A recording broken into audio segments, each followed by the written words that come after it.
wasn't lying. Hello, man. I wasn't lying about giving you pretty much every update that happens with this fight. I am gonna. Aren't I? He's deaf. He can't hear anything. Watch. Boom!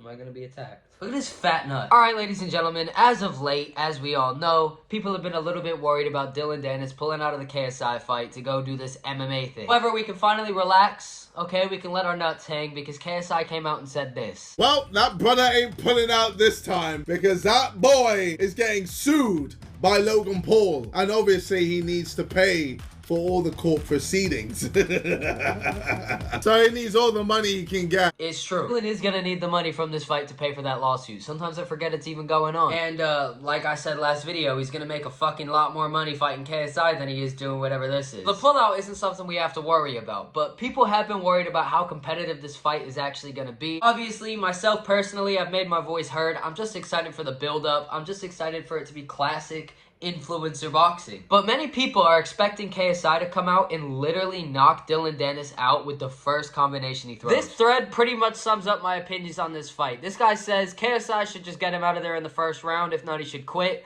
This guy says, well, no, it'd be okay if it goes 2 to 3 rounds, which I personally agree with. And then this guy says, nah, it should be 10 seconds. Listen, regardless of being levels above somebody, sometimes it still takes a bit long to get them out of there. Just because you don't get somebody out of there in the first 10-second, first round demolition job, it doesn't mean that you failed. Don't get it wrong, if KSI goes in there and goes toe-to-toe with Dillon Danis, then yeah, it's not a good look at all, is it? That's not what we're talking about. We're talking about this fight could go 2 to 3 rounds, KSI could get a good knockout clip, and it's completely fine. Black. Not to mention, Dillon Danis is in the toughest training camp of his life. I've seen 2 photos and 1 video of Dillon Danis training. That's the hardest training camp I've ever seen from the fucker. I just think people are getting a little bit ahead of themselves here. You know, I understand it's a bit disappointing, it's kind of frustrating. You know, Wayne Bridge was crazy, and then coming back with a replacement, people aren't happy with the opponent. I understand. Doesn't mean you get to put Dillon Danis down at that level, bro. Like, it's not like KSI's fighting a random middle schooler. I haven't heard anybody say that Dillon Danis is like a test for KSI. Like, nobody disagrees that this should be a knockout. Nobody disagrees that this should be an easy win. But to say you should knock him out with the first combination, first 10 seconds is crazy. And that's a narrative that I've seen quite a lot. I'll tell you one thing we saw in the Logan Paul fight. Dillon Danis knows how to do this.